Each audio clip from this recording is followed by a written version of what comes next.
ibu harus disebut. Kenapa? Karena kesuksesan seorang suami berangkat dari doa seorang istri. Betul?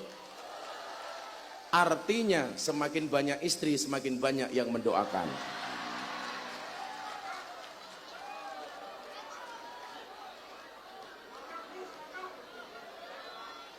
Bapak Wagub dan jajaran Forkompinda yang saya hormati beserta ibu,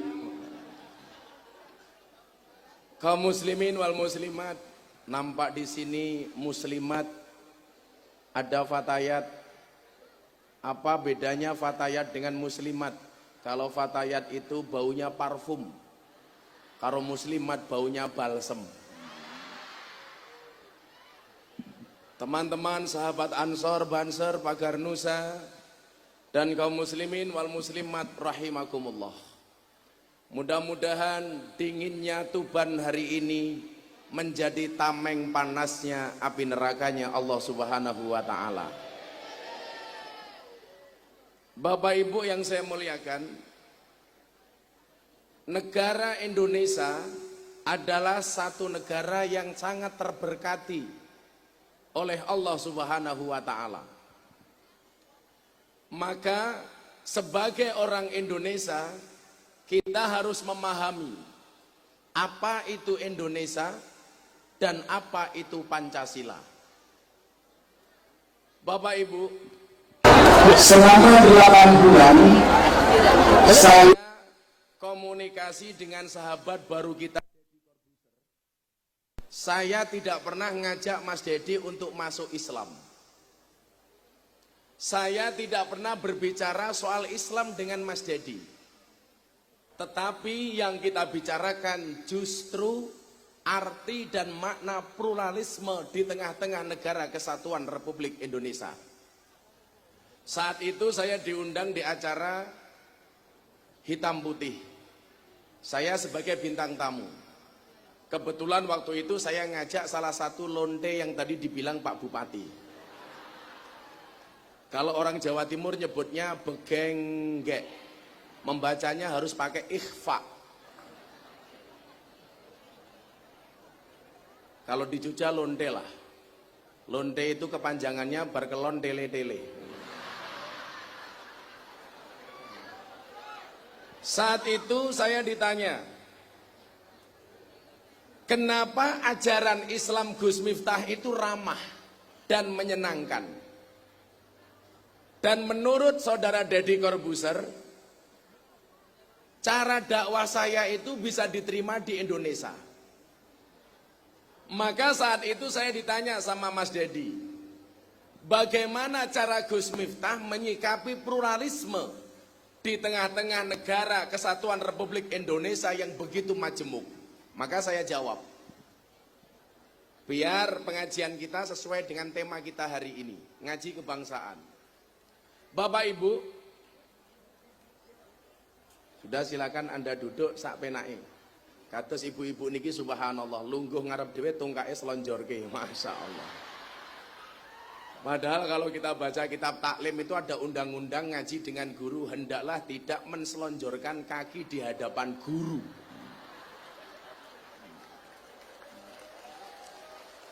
Aku rapopo, mung batin, apa orang rumangsani tungkae meletek-meletek.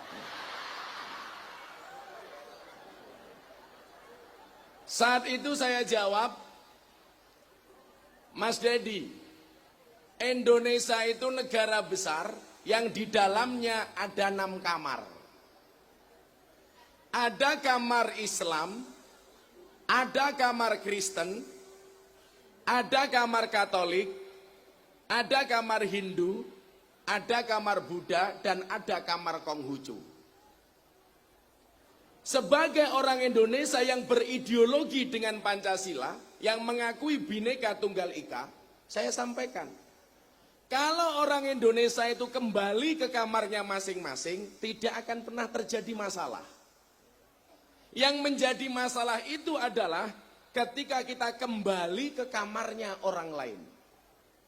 Selama orang Islam kembali kepada kamarnya orang Islam, orang Kristen kembali ke kamarnya orang Kristen, Hindu, Buddha, dan lain sebagainya. Kalau saya ditanya, kalau Dharma Gandul itu apa, Gus? Saya nggak pernah tahu agama Dharma Gandul. Setahu saya itu aliran kepercayaan. Maka kalau saya ditanya Dharma Gandul, saya tidak tahu. Tapi kalau Gandulin Mbah Dharma, saya tahu. Selama kembali ke kamarnya masing-masing, tidak akan terjadi masalah. Dan ini saya buktikan. Saya tinggal di satu desa, kampung saya itu, tetangga saya pesantren 60% Nasrani. Selatan saya pendeta, utara saya kuburan. Dan subhanallah, saya tidak pernah bertengkar dengan tetangga utara saya. Kuburan. Tetangga saya pendeta. Karena apa? Kita memahami Allah itu maha demokratis. Bagaimana tidak? Soal keimanan, Allah berfirman, "Faman syaa'a falyu'min, faman syaa'a falyakfur." Yang mau iman, imanlah. Yang mau kafir, kafirlah. Yang mau ikut aku, ikutlah. Enggak juga tidak apa-apa, kata Allah. Artinya apa? Memang benar, la ikraha fiddin. Anda mau Kristen, Anda mau Katolik, Anda mau Hindu, up to you, masyitum, kata Allah. Tidak ada paksaan. Maka kenapa kok hari ini masih banyak orang memaksa? Tetangga saya itu pendeta, Bu. Saya bilang, kalau orang Indonesia tidak bisa akur gara-gara beda agama, mohon maaf, kalah dengan burung. Burung itu punya agama. Agamanya burung ada dua. Kalau enggak Kristen, Islam. Burung Kristen buktinya ada burung gereja. Burung Islam ada burung namanya empret kaji. Empret kaji itu manuk empret yang kepalanya putih. Mereka akur, nggak ada larangan burung gereja dilarang masuk masjid, nggak ada. Tapi kalau ikan saya yakin agamanya cuma satu, Katolik. Buktinya apa? Yang paling besar namanya Paus. Dan mereka normal-normal saja. Maka saya bilang, kalau kemudian orang berantem, orang Indonesia hari ini bertengkar gara-gara beda agama, mereka belum memahami kalimat faman syaa'a falyu'min faman syaa'a falyakfur. Maka saya dijemput sama pendeta. Gus, ayo kita piknik. Ketoke uripe Gus Miftah kurang piknik. Iya. Karena waktu saya tiap hari habis, Bu. Maka walaupun istri saya cantik, saya jarang kelon, Bu. Makanya benar Pak Bupati. Yang paling berat bagi saya itu adalah ketika ketemu mbak-mbak di tempat lokalisasi. Karena di sana mohon maaf, ya di Jogja itu saya punya binaan PSK itu 700 PSK. Dari harga 200 ke atas sampai 200 ke bawah semuanya ada. Sementara saya jarang ketemu istri. Kan ngenes banget uripku. Makanya besok pagi saya ada kesempatan pulang ke Jogja sebentar, ada waktu 2-3 jam. Saya langsung bilang sama istri saya, Bunda jamak takhir. Tanpa kosor. Maka sekarang mau saya akali, saya mau buat menteri dalam negeri, menteri luar negeri. Menteri dalam negeri ngurusi pondok, menteri luar negeri mendampingi saya ngaji. Setuju ibu-ibu? Yang bilang setuju pasti janda. Saya dijemput sama pendeta, Gus Miftah kurang refreshing, kurang piknik. Mau kemana pendeta? Yuk kita piknik. Saya diajak ke Pantai Parangtritis. Begitu saya naik bis, saya bilang Bismillah. Diprotes sama pendetanya. Salah Gus, kita tidak naik Bismillah tapi bis kota. Begitu sampai jalan hujan lebat petir menyambar-nyambar. Saya pendetanya bilang haleluya, haleluya. Saya bilang, salah pendeta, mohon maaf, itu bukan haleluya tapi halilintar. Begitu turun di Pantai Parangtritis, anginnya kenceng. Saya pakai sarung, nggak pakai sempak. Karena saya tak khawatir orang Indonesia ini kalau ada segitiga itu disebut Illuminati. Makanya saya nggak mau pakai sempak, khawatir dirazia sama FPI. Begitu saya turun dari bis, sarung saya buka kena angin, wut. Pendetanya bilang, wow. Saya jawab, salah pendeta. Ini bukan wow, tapi alif. Saya bilang begitu.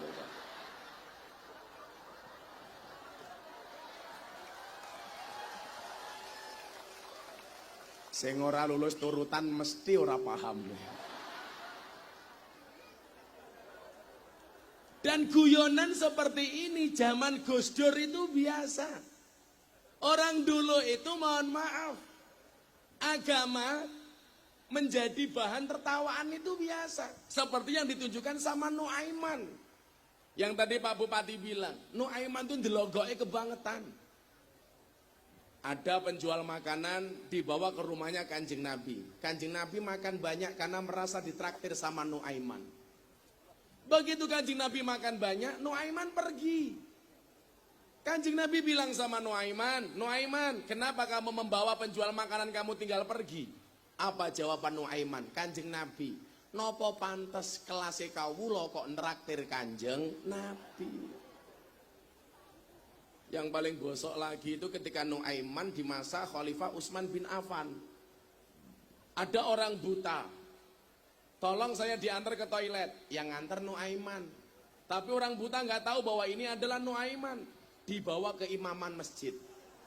Akhirnya apa? Si buta ini kencing di imaman masjid. Umat waktu itu teriak, "Oi, kenapa kamu kencing di situ?" Katanya hamam, katanya toilet. Bukan, itu imaman masjid. Akhirnya dia bertanya, "Siapa tadi yang menuntun saya ke sini?" Namanya Nuaiman. Akhirnya dia marah, diancok Nuaiman. Cari sama dia. Mana yang namanya Nuaiman? Begitu ketemu orang, dia Nuaiman, tapi si buta tidak tahu bahwa di hadapan dia ini adalah Nuaiman. "Mas, jenengan goleki sapa?" "Nuaiman." "Ayo melu aku." "Arep mau apake?" "Kula idak-idak, kula antemi. Gara-gara Nuaiman kula nguyuh ning imaman." Akhirnya sama Nuaiman dibawa, dituntun. Dibawa kemana? Saat itu Khalifah Utsman bin Affan sedang sholat, sedang sujud. Nuaiman mengatakan apa? "Kalau kamu pengen tahu Nuaiman, ini loh orangnya." Diinjak-injak kepalanya sama Nuaiman. Jadi orang dulu itu biasa guyon, Pak. Islamnya bukan Islam sepaneng. Kenapa kemudian hari ini kita begitu gampangnya terprovokasi? Gampang sekali kita sepaneng. Contoh, saya membela seorang namanya Coki Muslim. Gara-gara masak daging babi dengan kurma. Dibully habis-habisan, bahkan diancam bunuh. Mas Dedi telepon saya waktu itu. "Bro, yuk kita YouTubean." Materinya apa? Ini ada orang masak daging babi dengan kurma. Apa pandangan Gus Miftah? Begitu saya ditanya, apakah ini termasuk penistaan agama? Saya bilang tidak. Lah kenapa Gus? Saya jawab, sejak kapan benda mati itu punya agama? Jadi seolah-olah orang pengen mengatakan kalau daging babi itu pasti Kristen, kalau kurma itu pasti Islam. Sing kondo sapa? Wong Israel kae cangkeme yo mangan kurma. Orang Islam ada nggak yang mangan babi? Ono. Wonge ndelik-ndelik, contone iki ya ra ketok rupamu. Mesti tahu gue. Maka saya bilang ini bukan penistaan agama, bro. Enggak. Memang salah kamu satu, saya bilang. Karena di stand up itu disebutkan, karena kalau daging kurma, mohon maaf, daging babi dimasak dengan kurma, bisa jadi cacing pitanya menjadi mu'alaf. Lah saya jawab, kuwi cangkem bosok. Karena bagi kami umat Islam, daging babi itu diharamkan, baik ada cacing pitanya maupun tidak. Ibu-ibu muslimat tahu daging babi itu mengandung apa? Babi itu mengandung apa? Cacing pita? Salah, Bu. Babi itu mengandung anaknya.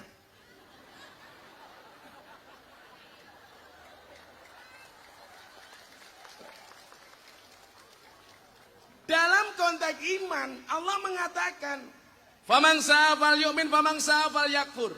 Kemudian undang-undang toleransinya apa? Allah mengatakan, "Lakum dinukum waliyadin." Maka kalau kemudian kita berbicara kebinekaan, nggak ada satu celah pun yang membolehkan kita saling mencaci, kita saling menghina, kita saling menghujat sesama anak bangsa. Nggak ada. Maka Bapak Ibu rahimakumullah, ketika kemarin saya pengajian di saya mangan babi munggah panggung.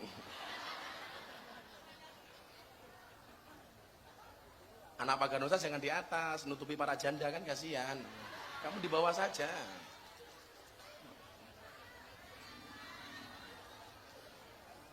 Nah,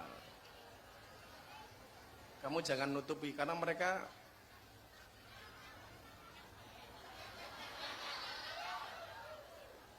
terpesona dengan ketamananku. Dia raine rondo iki ketok iki. Jambu alas ning tengah sawah wae limo sing mateng loro. Ayo ngaji sareng Gus Miftah sing isih rondo ndang entuk bojo. Banter banget aku.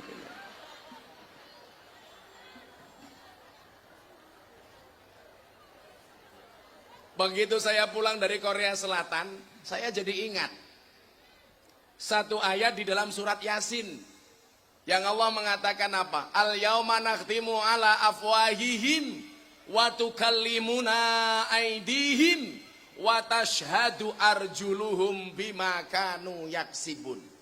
Saya waktu itu mikir Pak Bupati, kenapa mulut dikunci yang berbicara tangan? Ternyata jawabannya sekarang Pak. Banyak orang menghujat, menghina, mencaci, mencela dengan menggunakan jarinya, dengan menggunakan tangannya, dengan menggunakan jempolnya. Wasilahnya apa? Facebook, Instagram, media sosial, dan lain sebagainya. Dan ungkapan-ungkapan kebencian seperti ini hari ini banyak yang bernada agama. Iki rondone kok kemayu banget iki ngopo to? Rondoni. Kamu jangan naksir aku. Kan kamu udah tua. Kalau aku nikah sama kamu, aku bisa mati duluan. Kan aku bisa keracunan. Susu kadaluarsa.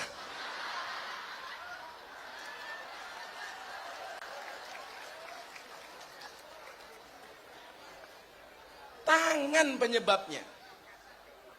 Maka Bapak Ibu rahimakumullah, kita lihat masing-masing kamar ini punya ranjang. Ada ranjang masing-masing. Kamar Islam ada ranjangnya Nahdlatul Ulama. Kamar Islam ada ranjangnya Muhammadiyah. Ada Al-Wasliyah. Barangkali ada LDII dan lain sebagainya. Demikian juga di kamarnya orang lain. Di Kristen itu juga banyak aliran. Ada aliran ortodok, ada Kristen Jawa, dan seterusnya. Maka saya sampaikan, selama kita kembali ke ranjangnya masing-masing, pasti tidak akan terjadi masalah. Terjadi masalah itu adalah ketika kita tidur di ranjangnya orang lain, bahkan ngileri bantalnya orang lain. Maka masalah. Saya kasih contoh. Awal munculnya MTA, menghina amaliyah Ahlus Sunnah wal Jamaah seperti selamatan dan tahlilan. Ini bagi saya mohon maaf, masuk ke ranjangnya orang lain, bahkan ngileri bantalnya orang lain. Akhirnya satu saat saya ketemu sama orang MTA. Kenapa Anda mengatakan tahlilan itu haram, bid'ah, sesat, neraka? Yang dijadikan dasar apa Pak? Salah satu ayat di dalam surat At-Taubah, wala tusolli ala ahadim minhum mata abadan wala takum ala qabri. Dan janganlah sekali-kali kamu Muhammad mensolatkan, mendoakan orang yang mati salah satu di antara mereka, dan janganlah kamu berdiri di atas makamnya. Ini saya heran, apa mereka tidak belajar asbabun nuzul? Turunnya ayat ini adalah ketika Allah menegur Nabi Muhammad SAW ketika akan mensolatkan jenazah Abdullah bin Ubay. Siapa Abdullah bin Ubay? Tokoh paling besar di kota Madinah. Padahal namanya Abdullah, dia bukan orang Islam, dia orang kafir. Maka kemarin ketika Dedi ditanya sama wartawan, Mas Dedi mau ganti nama apa enggak? Dedi tanya sama saya, Gus, apakah ada kewajiban orang masuk Islam ganti nama? Saya jawab tidak. Saya boleh pakai nama asli saya? Boleh. Enggak harus ganti nama? Enggak. Atau kalau kamu mau ganti nama, saya ganti. Namanya siapa Gus? Habib Rizik. Malah mudar kok ya aku.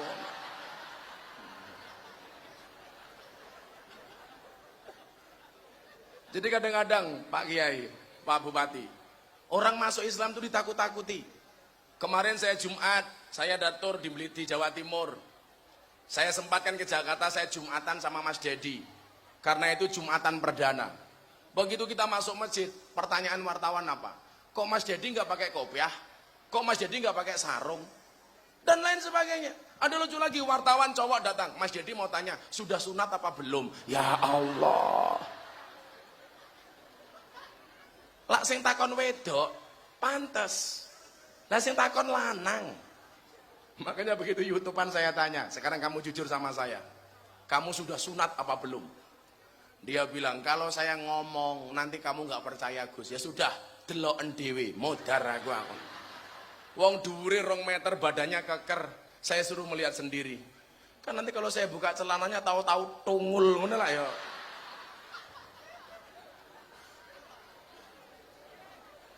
Abdullah bin Ubay itu tokoh kafir. Begitu Kanjeng Nabi Muhammad SAW datang ke kota Madinah, ketokohan Abdullah bin Ubay ini luntur. Kenapa? Karena semua mengidolakan Kanjeng Nabi Muhammad SAW. Akhirnya apa, Bu? Abdullah marah. Dia keliling kota Madinah dengan mengatakan apa? Samin kalbak yakulka. Gemukkanlah anjingmu, maka anjingmu akan memakanmu. Kanjeng Nabi itu pernah dibilang asu sama Abdullah bin Ubay. Dan Kanjeng Nabi nggak marah. Itulah alasan kenapa Gus Miftah tidak marah ketika dibilang Gus Telek oleh Dus Nur. Saya nggak marah. Miftah itu Gus Telek. Saya dipancing. Apakah saya marah? Enggak. Kenapa Gus Miftah nggak marah dibilang Gus Telek? Saya gampang menjawabnya. Sesuatu yang keluar dari mulut seseorang menggambarkan isi otaknya. Artinya apa? Orang yang ngomong saya Gus Telek ya lumrah wong uteke kebak telek. Makanya saya nggak marah. Untuk apa saya ngelayani seperti itu? Wong dia membaca ayat saja salah kok.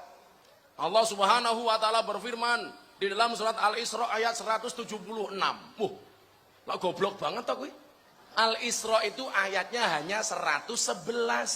Kok yang dibaca 176? Masa kaya ngono kok tak layani? Aku NU asli, sana bukan orang NU. Maka kalau dia mengatakan saya hari ini menyatakan keluar dari NU, aku yang guyu meneh. Lah wong mlebu rong tahu kok metu. Kudune mlebu dhisik nembe metu.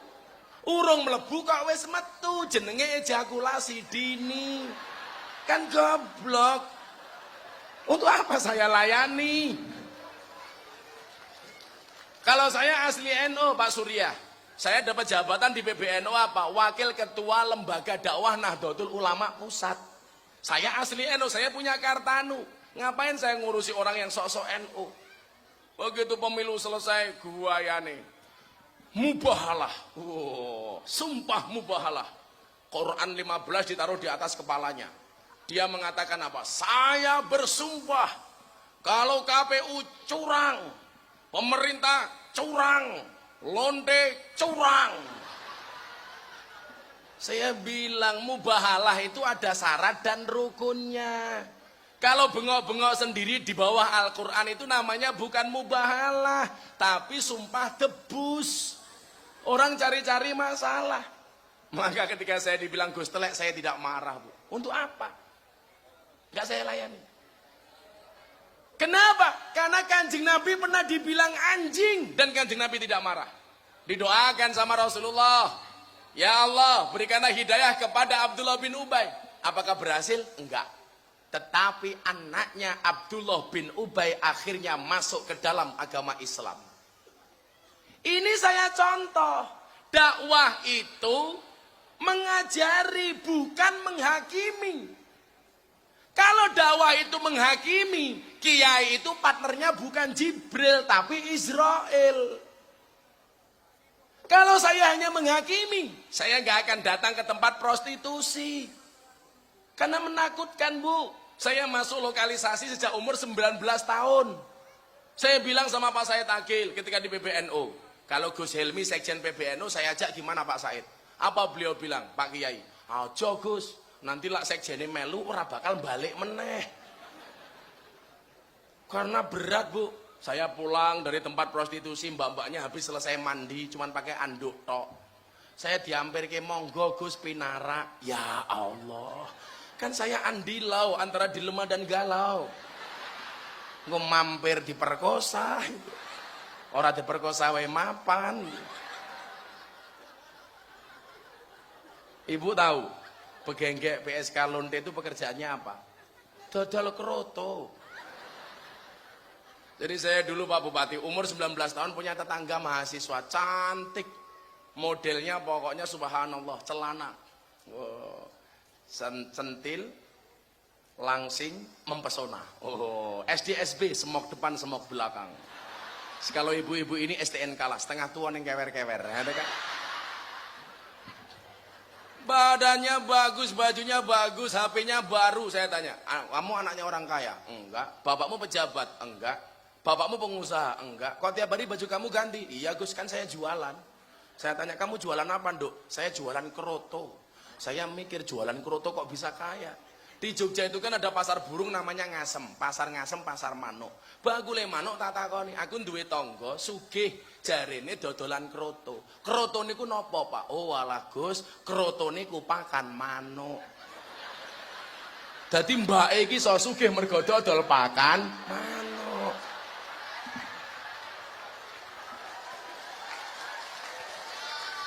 Yo ngalah. Makanya nanti pulang ibu-ibu ini malam Jumat, suamimu di rumah kamu tawari. Papa, ngersake kroto.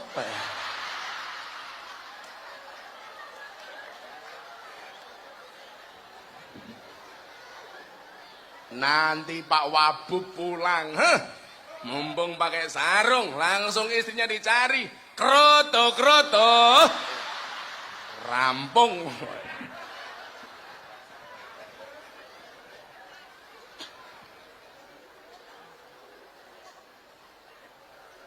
Dakwah itu tidak menghakimi. Kalau dakwah menghakimi, partnernya Kiai itu bukan Jibril tapi Israel. Itu yang dilakukan oleh Nabi Muhammad SAW. Didoakan Abdullah bin Ubay masuk Islam. Abdullah bin Ubay tetap tidak mendapatkan hidayah, tetapi anaknya Abdullah bin Ubay akhirnya menyatakan masuk Islam. Kan keren.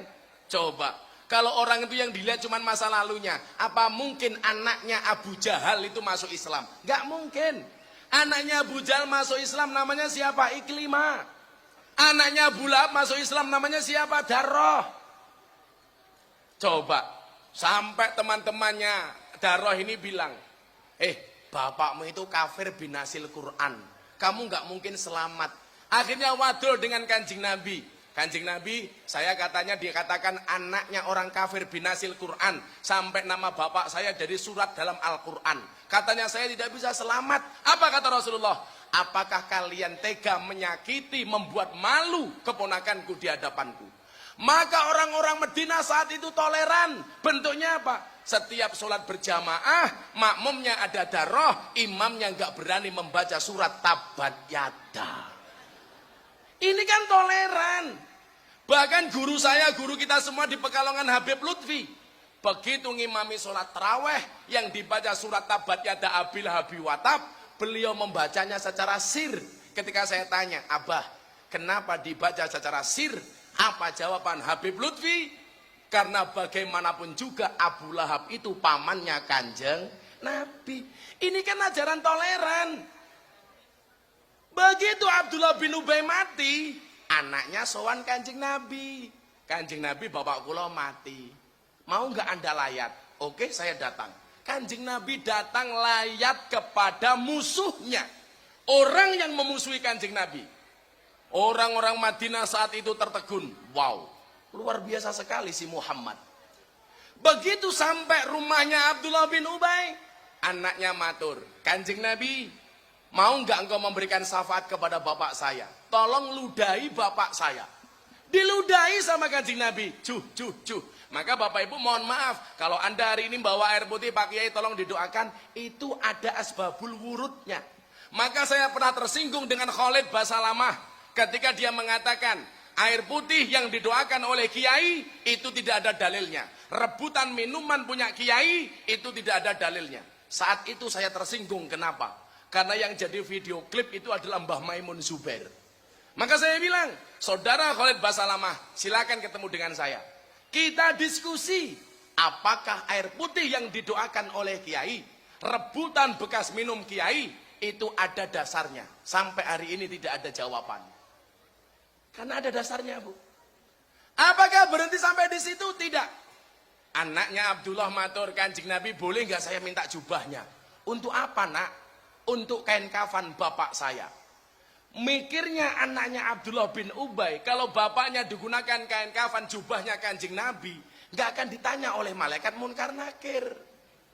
Begitu masuk liang kubur, wow, jubahnya Kanjeng Nabi. Makanya kalau ibu-ibu muslimat besok pengen mati tidak ditanya sama munkar nakir, gampang. Kain kafannya warnanya hijau. Pasti nggak ditanya, kenapa? Dikira lontong.